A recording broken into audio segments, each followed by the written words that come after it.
Allora Genna converge, la mette di destro dall'altra parte dove c'è Castiglione. Intervento decisivo in copertura di Savanè, ma non è finita, la palla viene ancora messa al centro, il colpo di testa e il vantaggio del Fulgatore. Ha segnato Alessio Cannavò al 7° di gioco. Si sblocca la gara di testa, il gol di Cannavò che approfitta di un cross. Procida lascia sfilare per Firetto. Si avvicina e riceve Minnone. Accanto a lui c'è Costantino che viene servito. Il lancio lungo di Costantino a cercare Piero Ricciardi.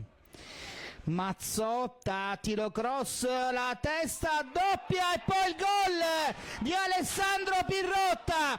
Il gol di Alessandro Pirrotta al minuto 60, la raddrizza con uno dei subentrati, lo Sport Palermo.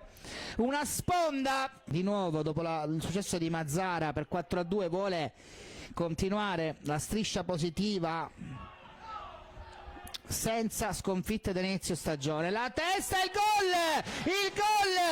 gol questa volta di Filippo Pirrotta. Se abbiamo visto bene la rete del 2-1 dello Sport Palermo con i festeggiamenti, 2 colpi di testa a mettere a posto la situazione.